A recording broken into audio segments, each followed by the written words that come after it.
والصلاة والسلام على نبينا محمد وعلى آله وصحبه أجمعين أما بعد. طيب.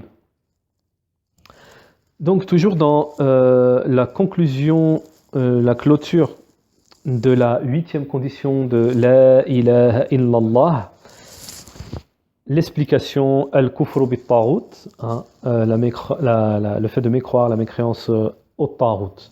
Donc l'explication de Cheikh Al-Fawzan.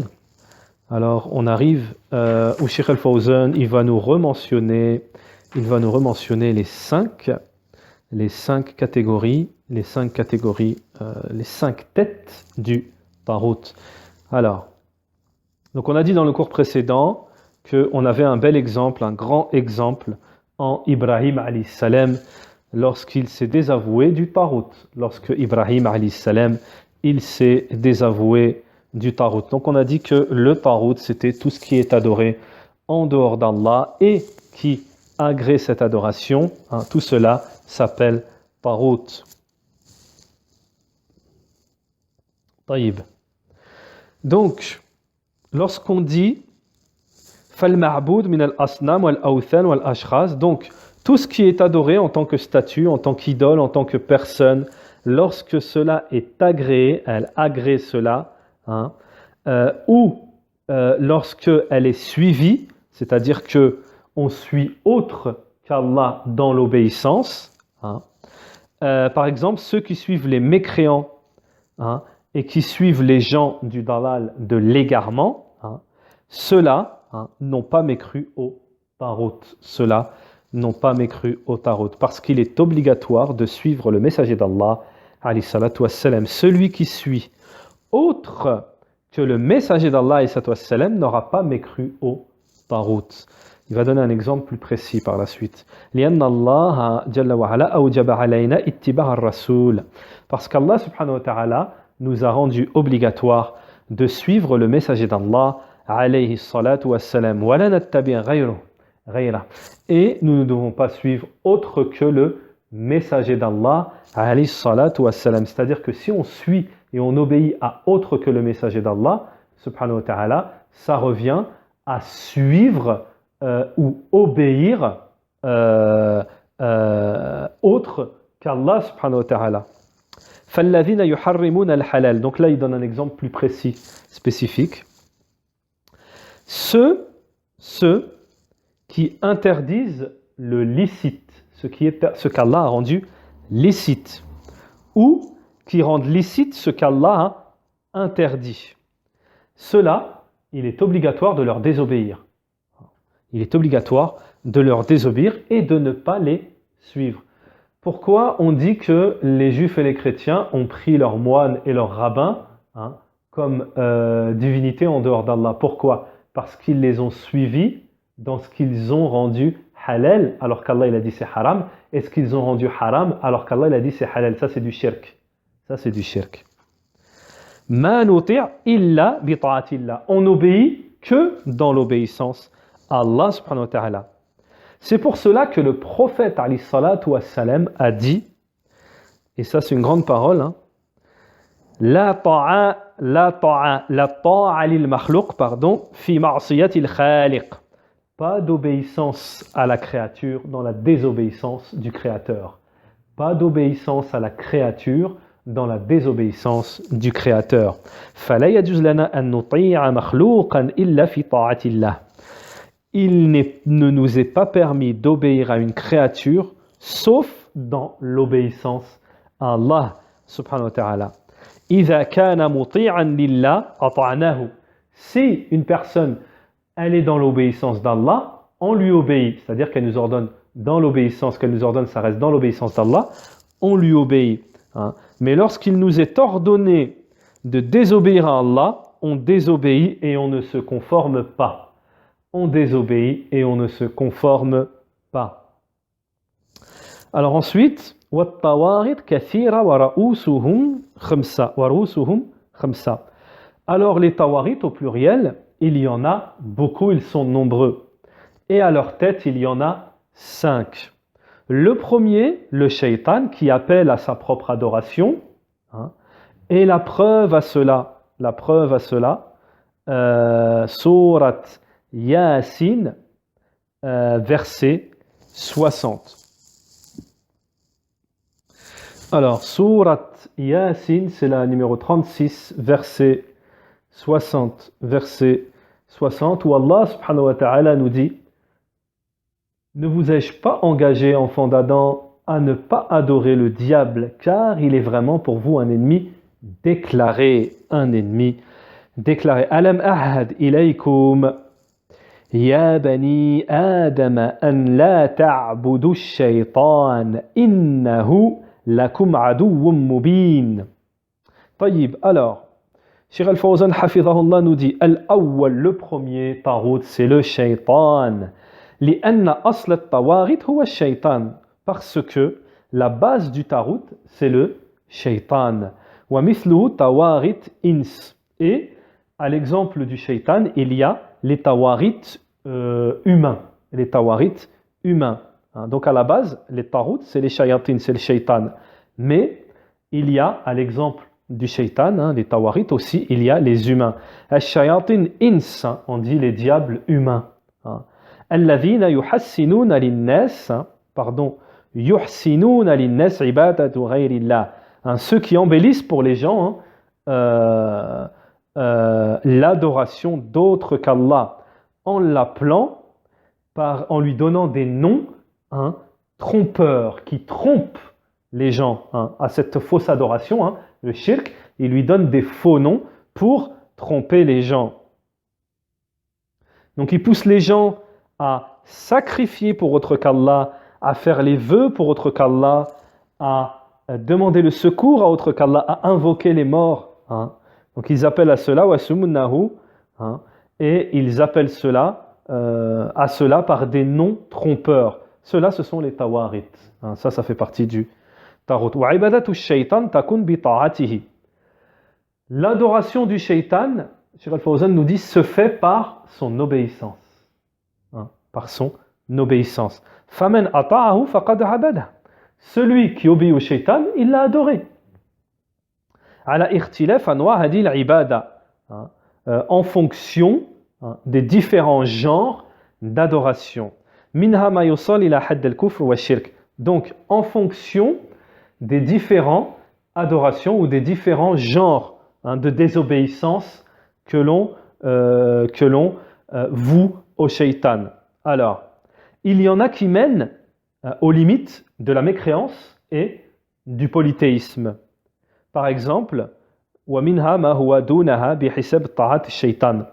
Et il y en a qui n'atteignent pas ce degré-là en fonction de l'obéissance qu'on voue au shaytan. En fonction. C'est par exemple ce que je t'avais expliqué la dernière fois, et là il va, le shir, j'avais expliqué la dernière fois, et là le shir il va, Inch'Allah, détailler. فَكُلِّ الْمَعَاصِي, tous les désobéissances, les péchés, toutes les désobéissances, les péchés, sont une obéissance au shaytan. Et la plus grave, c'est le polythéisme. Et la plus grave, c'est le polythéisme. ويساعده الشياطين الإنس et ويساعده شياطين الإنس من العلماء الضلال الذين يدعون الناس إلى عبادة غير الله. Et les shayatin ins, ils sont aidés par les savants de l'égarement, ceux qui appellent les gens à l'adoration à autre qu'Allah. Donc, ils sont de pair, les faux savants et les shayatin ins, ils sont de pair.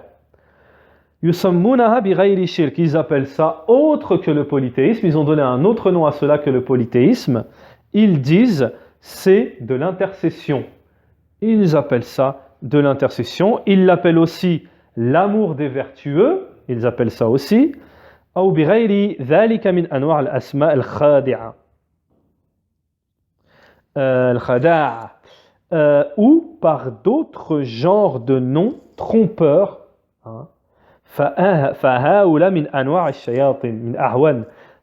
Donc ceux-là, ce sont les agents des shaitans. Ce sont les agents, ceux qui aident le shaitan. Donc, bien entendu, on va rappeler une règle qu'on a rappelée précédemment, une règle connue chez les ulama, c'est quoi? C'est le fait de changer les termes, les noms, les appellations ne changent pas la réalité de la chose, ne changent pas la réalité. Appelez le shirk, donnez-lui tous les noms que vous voulez. Si c'est du shirk, c'est du shirk.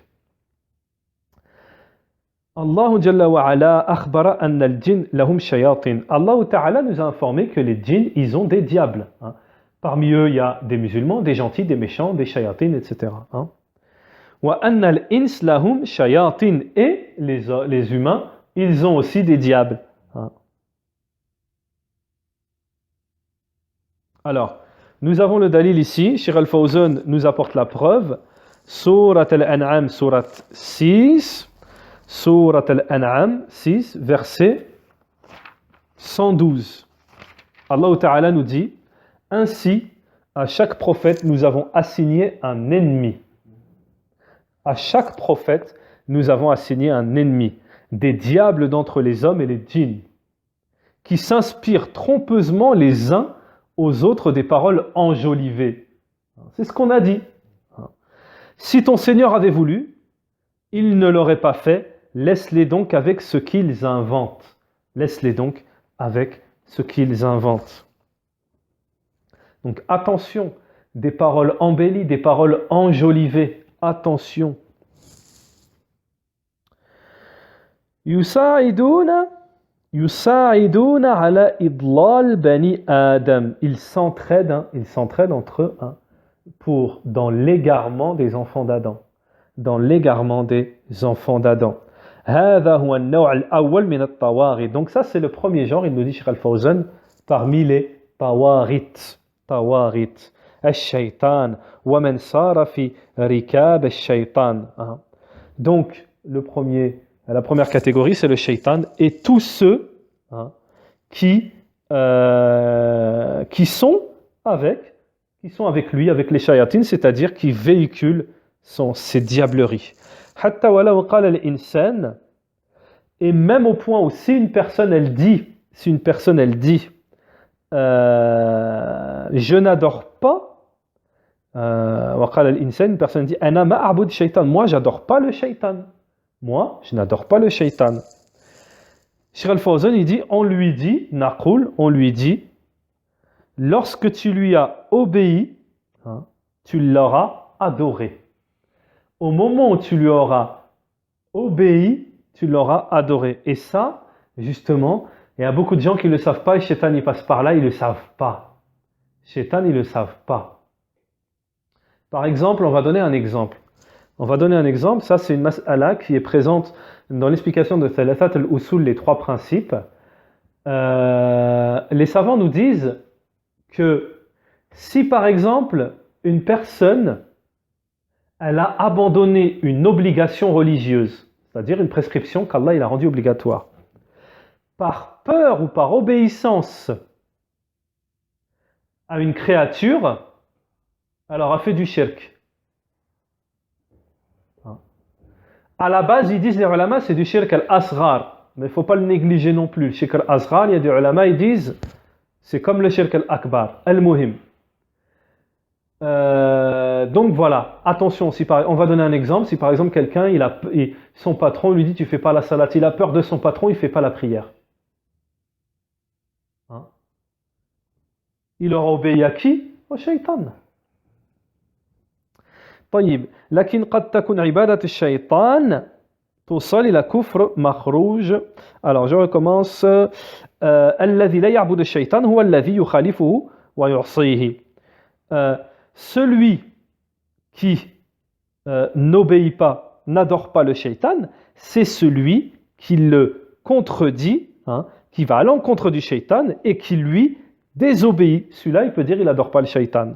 C'est celui-là qui n'adore pas le shaitan.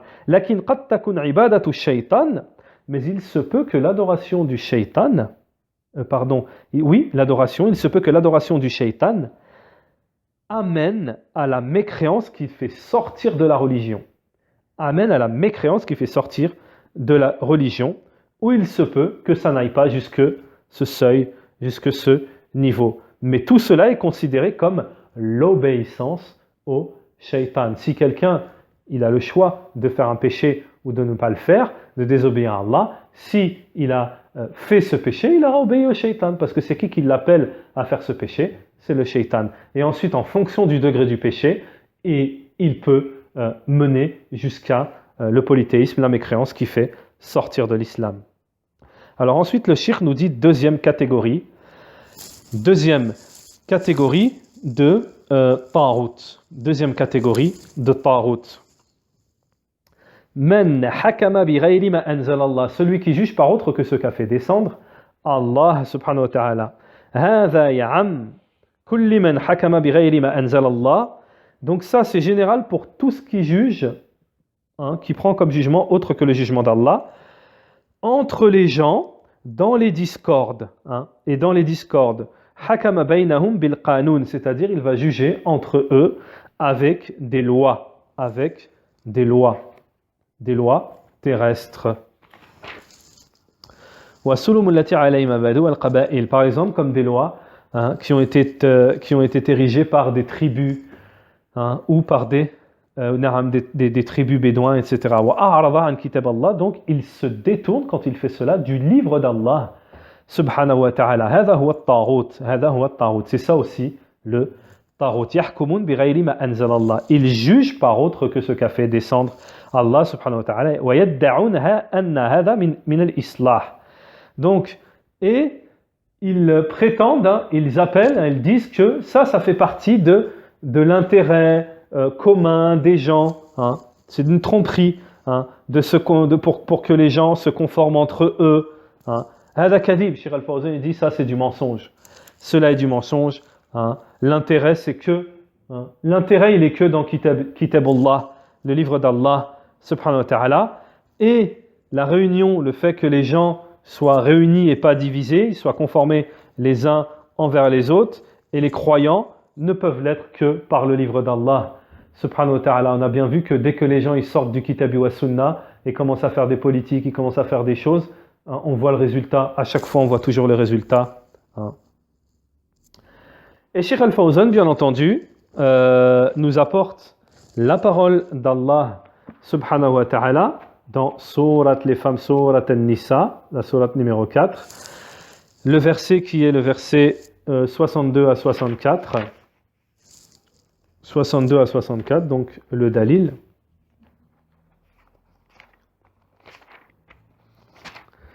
Comment agiront-ils quand un malheur les atteindra à cause de ce qu'ils ont préparé de leurs propres mains?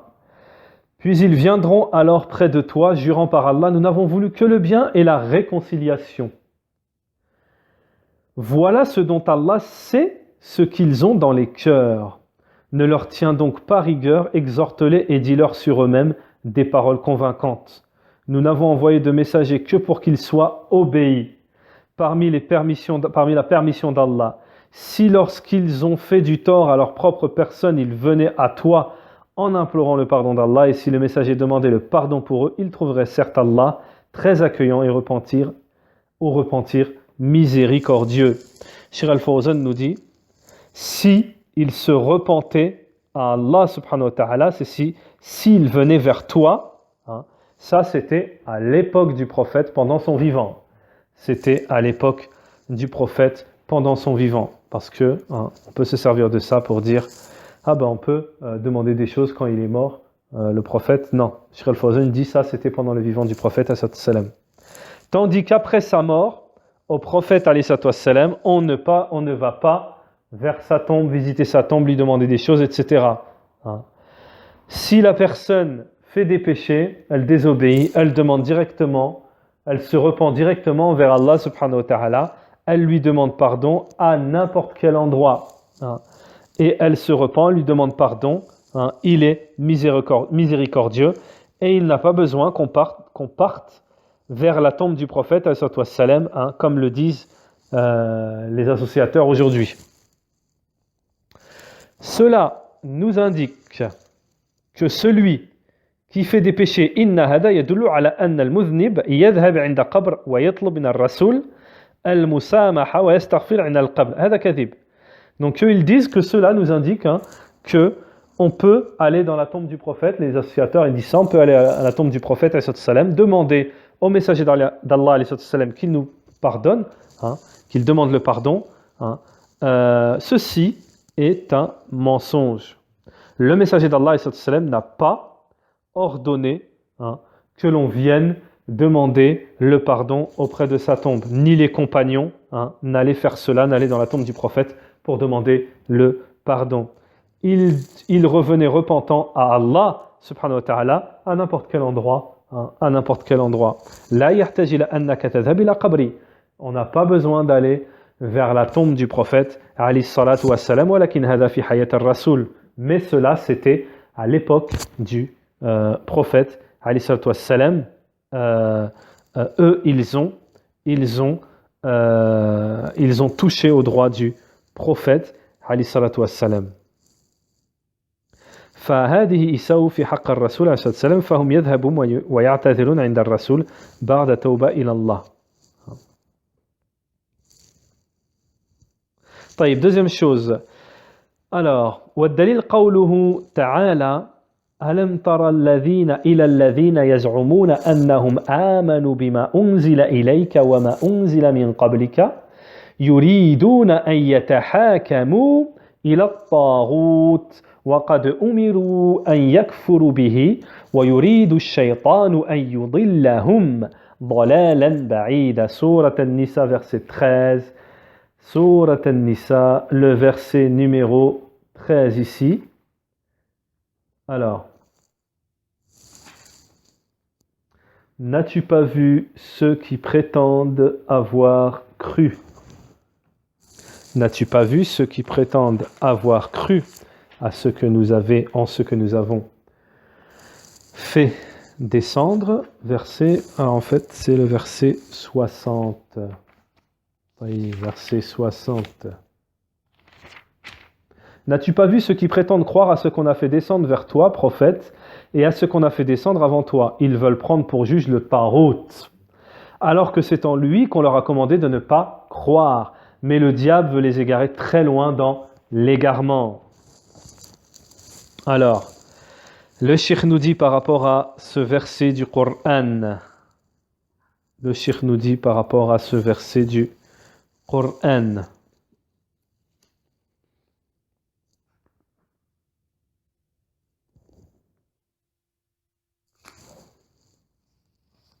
Naam. هذا الدليل على أن من حكم بغير الله. Ceci est la preuve, ce verset qu'on vient de dire, c'est la preuve que celui qui juge par autre que ce qu'Allah a fait descendre, anzal Allah, c'est un tarot.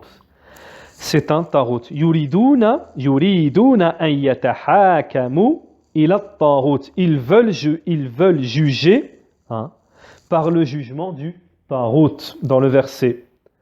Alors, Shaykh al-Fawzan nous dit, le tarot, il a été dit que c'est le Shaitan.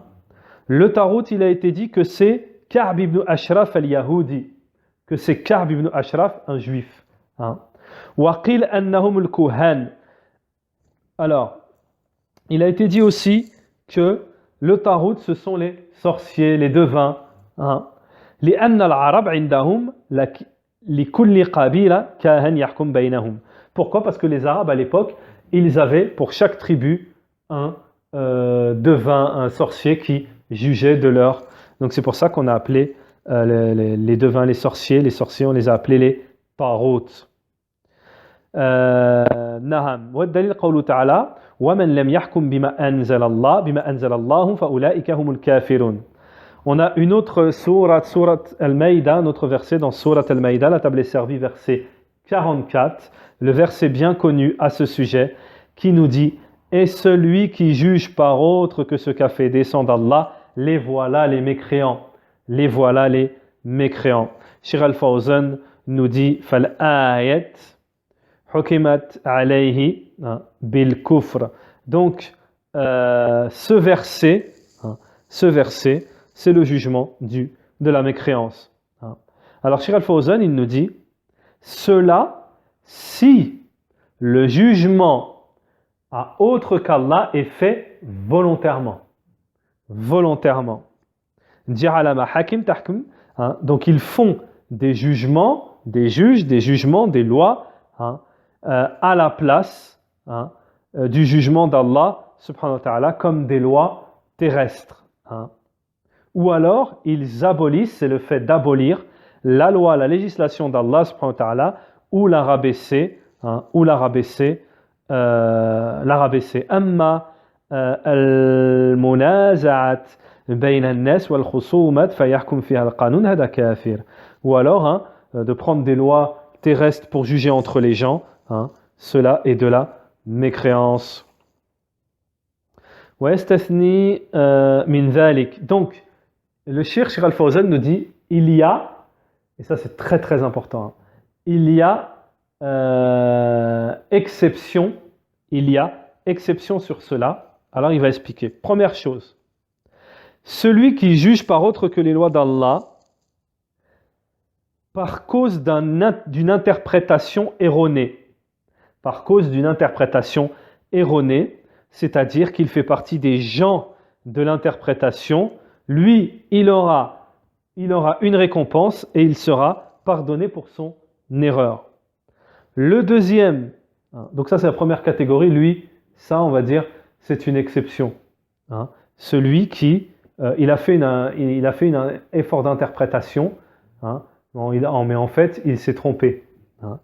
La deuxième personne, celui qui juge par autre que ce qu'a fait descendre Allah, il sait qu'il est en déviance par rapport aux lois d'Allah, il sait que là, il est en infraction. Walakin, mais il a jugé par ses passions intérieures, ou alors en recherchant quelque chose de la vie mondaine comme de l'argent ou des biens terrestres, ou alors ce qu'on appelle le pot de vin. Il a reçu des pots de vin. Donc là, mais attention, lui en même temps il fait ça, mais il a la croyance que c'est obligatoire de juger avec les lois d'Allah. Il a la croyance que c'est obligatoire. Donc il sait qu'il est désobéissant, il sait qu'il est en déviance par rapport à ce qu'a fait descendre Allah. Donc lui, on dit qu'il est dans le péché, on ne le sort pas de l'islam. Et ça, c'est la différence entre les salafis et les khawarij, les takfiriyin. Taïb. Donc pour conclure ensuite, le cheikh nous dit الرابع الذي يدعي علم الغيب. Ensuite on nous dit donc le quatrième forme de tarout, celui qui appelle à la connaissance de l'invisible en dehors d'Allah. Et Allah subhanahu wa ta'ala nous dit dans sourate al-Jinn alimul ghaybi fala yudhiru ala ghaybihi ahada. Donc la parole d'Allah subhanahu wa ta'ala, sourate 72 al-Jinn, qui nous dit c'est lui qui connaît le mystère, il ne dévoile son mystère à personne, c'est-à-dire l'invisible, tout ce qui est le ghaib, il n'y a qu'Allah subhanahu wa ta'ala qui le connaît. Donc là ici, Cheikh Al-Fawzan il nous dit on parle des devins, on parle des devins, ce sont les tawarit, on parle des devins. Wala yajuz tahakim ilayhim, il n'est pas permis de prendre leur jugement ou de prendre leur jugement. Wala yajuz dhahab ilayhim wa su'aluhum, et il n'est pas permis de partir les voir et de les questionner. Lianna ba'd an-nas yadhhab ilayhim idha da'a lahu shay. Donc parce qu'il y a certaines personnes, lorsqu'ils ont perdu quelque chose, ils vont voir les devins. Wa yas'aluhum 'an alladhi da'a lahu, et ils leur posent des questions, ils leur demandent sur ce qu'ils ont perdu. Wa yas'aluhum 'an alladhi, et ils leur demandent qui leur a fait de la sorcellerie. Aux devins, ils leur demandent qui leur a fait la sorcellerie. Ils leur demandent ou ils leur demandent en ce qui concerne, leur posent des questions en ce qui concerne les membres de leur famille qui sont plus présents, qui ne sont plus là, leur situation, ou l'argent qu'ils ont perdu, les biens qu'ils ont perdus. Donc celui-là, donc celui-là, il aura mécru si il les croit. Lorsqu'il va voir le devin, il le croit, il aura mécréance. Liqawlihi sallallahu alayhi wa sallam, selon la parole du prophète alayhi wa sallam qui nous dit, celui qui va voir un devin et qui le croit, qui rend véridique ce qu'il lui dit, il aura mécru en ce qui est descendu sur le prophète alayhi salatu wassalam. Man ata kahinan فصدقه بما يقول فقد كفر بما أنزل على محمد صلى الله عليه وسلم وإن كان لم يصدقهم فإنه. Et si il ne le croit pas, il ne rend pas véridique ce qu'il a dit, hein, ses prières ne seront pas acceptées pendant 40 jours. Et là les ulama ils disent, c'est-à-dire le hajr de la prière pendant 40 jours, il ne l'aura pas. Wallahu a'lam. فمجرد ذهاب إليه معصية كبيرة. Alors juste le fait, Cheikh Al-Fawzan nous dit de partir voir le devin, c'est une grande désobéissance, ça fait partie des grands péchés, hein, une grande désobéissance à Allah subhanahu wa ta'ala, et ces prières ne seront pas acceptées pendant 40 jours, hein. Ce sera la punition du fait d'être parti voir les devins.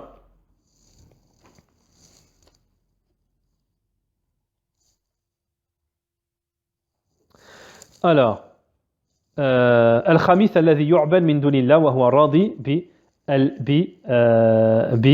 بالعبادة. Donc ensuite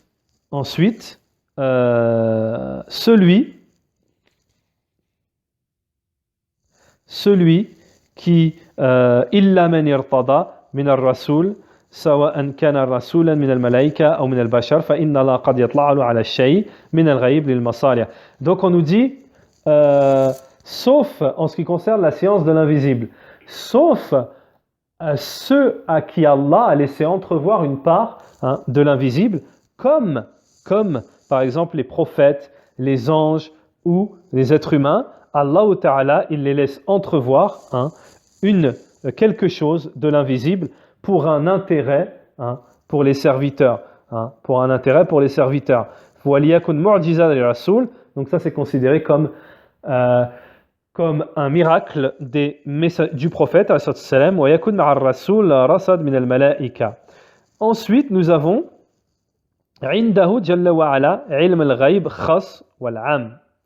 donc il y a en ce qui concerne la science, la connaissance de l'invisible, hein, il y a la connaissance de l'invisible qui est particulière, spécifique, et il y a la connaissance de l'invisible qui est générale. Mafatihul ghaib, hadi la ya'lamuha ahad, la malik muqarrab wa la nabi al-mursal. Donc la première catégorie, hein, de l'invisible, hein, les clés de l'invisible plutôt, les clés de l'invisible, Allah Ta'ala nous dit, ne les connaissent personne, hein, nul ne connaît les clés de l'invisible, hein, ni ange rapproché, ni prophète envoyé.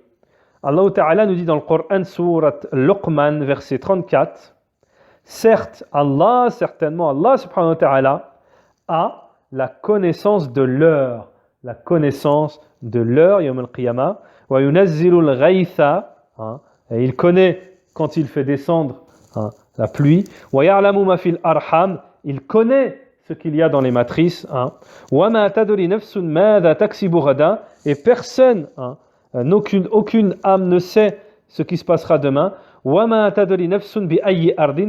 Et aucune âme ne sait, hein, à quel endroit elle va mourir. Donc le dalil, Cheikh Al-Fawzan nous donne le dalil, sourate Luqman, verset 31, plutôt sourate 31, hein, et le verset de la sourate Luqman, c'est le numéro 34, c'est le numéro 34. Allah Ta'ala nous dit, la connaissance de l'heure est auprès d'Allah, et c'est lui qui fait tomber la pluie salvatrice. Il sait ce qu'il y a dans les matrices, et personne ne sait ce qu'il acquérera demain, et personne ne sait dans quelle terre il mourra. Certes, Allah est omniscient et parfaitement connaisseur. Donc ça, les ulama, ils ont dit, ce sont les clés de l'invisible, seul qu'Allah connaît. Ce sont les clés de l'invisible que seul Allah connaît.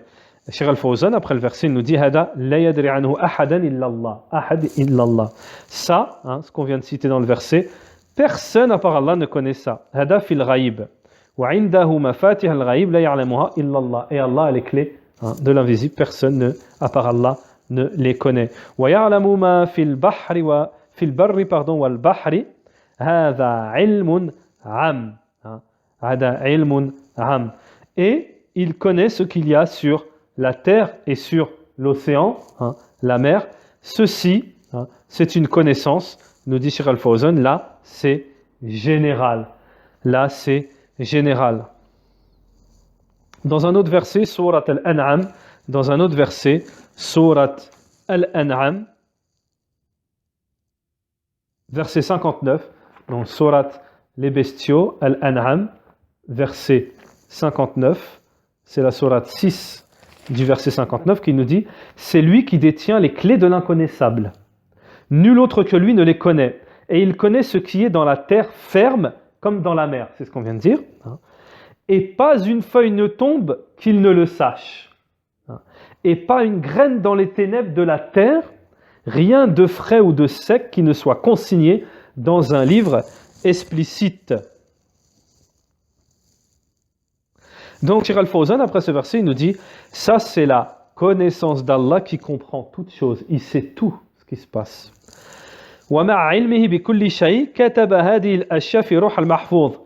Et avec sa connaissance, Allah subhanahu wa ta'ala, il a écrit, tout cela est écrit dans les traductions approximatives, Ruh al-Mahfouz, ce sont les tables bien gardées.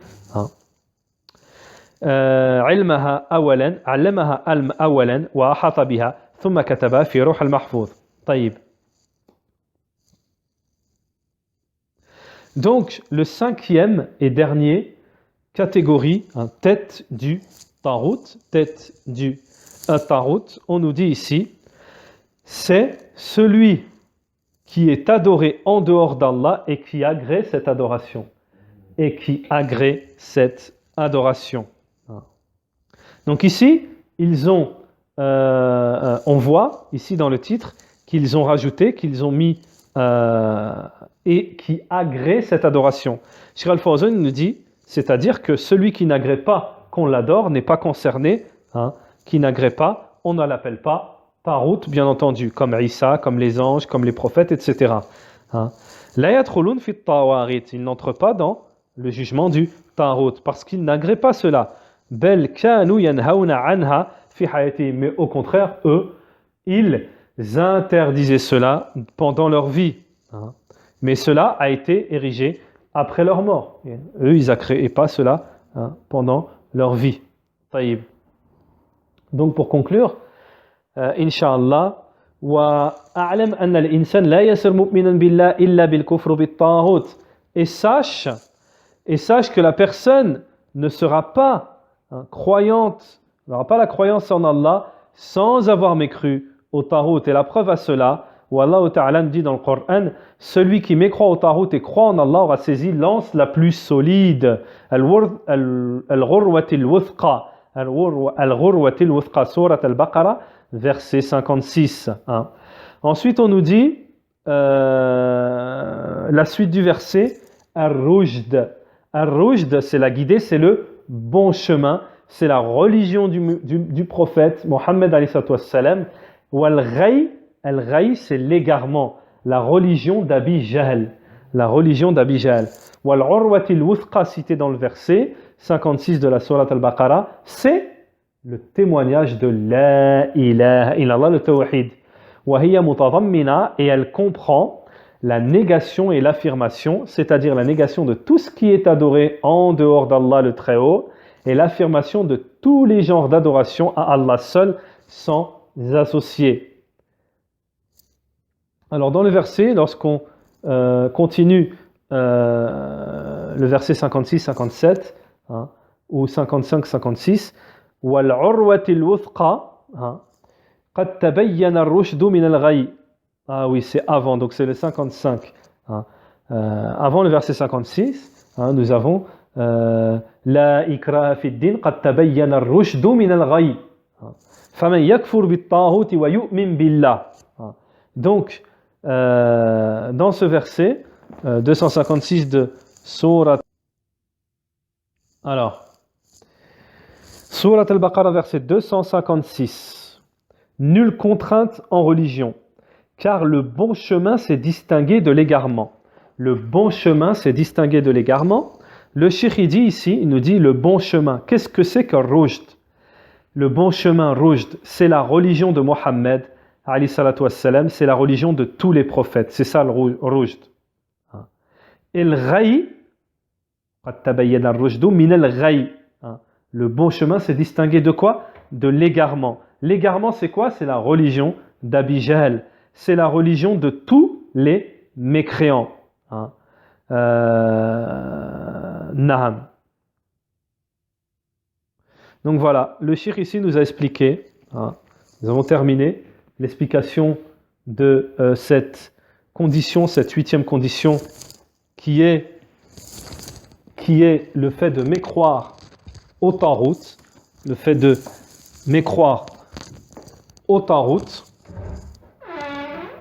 Subhanakallahumma bihamdik wa ashhadu an la ilaha illa ant wa astaghfiruka wa atubu ilayka wa sallallahu wa sallam ala nabiyyina Muhammad wa ala alihi wa sahbihi ajma'in.